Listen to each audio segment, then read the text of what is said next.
بسم اللہ الرحمن الرحیم۔ السلام علیکم۔ ایک درخت تھا جس کی اللہ کو چھوڑ کر عبادت کی جاتی تھی۔ بنی اسرائیل کا ایک آدمی کھڑا ہوا، کلہاڑا پکڑا اور اسے کاٹنے کے لیے چل پڑا۔ راستے میں اسے ابلیس ملا اور کہنے لگا، کیا ارادہ ہے؟ وہ بولا، اس درخت کو کاٹنے جا رہا ہوں جس کی عبادت کی جاتی ہے۔ ابلیس نے کہا، تو اسے نہیں کاٹ سکے گا، اس لیے کہ میں ایسا کرنے نہیں دوں گا۔ وہ عابد شخص کھڑا ہوا، اس نے اسے مارا تو وہ زمین پر جا گرا۔ پھر وہ درخت کی جانب بڑھا تو ابلیس پھر رکاوٹ بنا۔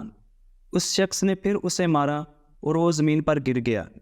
تیسری بار پھر ابلیس سامنے آ گیا اور کہنے لگا، تجھے اس سے بہتر چیز نہ بتاؤں؟ درخت کو مت کاٹ، ہر روز صبح کے وقت تیرے تکیے کے پاس تجھے 2 دینار ملا کریں گے۔ وہ بولا، یہ کیسے ہو سکتا ہے؟ ابلیس نے کہا، یہ مجھ پر چھوڑ دو۔ چنانچہ آدمی کر واپس آ گیا۔ صبح ہوئی تو واقعتاً اس کے تکیے کے پاس 2 دینار موجود تھے۔ پھر اگلی صبح ہوئی تو وہاں کچھ نہیں تھا۔ وہ غصے سے کھڑا ہوا اور درخت کاٹنے کے لیے چل پڑا۔ راستے میں اسے شیطان ملا اور بولا، کہاں جا رہے ہو؟ اس نے کہا، اس درخت کو کاٹنے جا رہا ہوں جس کی عبادت کی جا رہی ہے۔ شیطان نے کہا، تو جھوٹا ہے، تو ایسا نہیں کر سکتا۔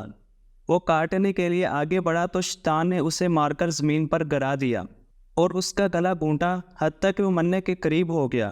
پھر اسے کہا، کیا تم جانتے ہو کہ میں کون ہوں؟ میں شیطان ہوں۔ پہلے تو رضائے الہی کے لیے غضبناک ہو کر آیا تھا اور میرا تجھ پر کوئی بس نہ چل سکا۔ پھر میں نے تجھے 2 دینار کا جھانسا دیا تو نے درخت کو چھوڑ دیا۔ اب جب کہ تو 2 دیناروں کی خاطر غضبناک ہو کر آیا ہے تو مجھے تجھ پر تسلط مل گیا۔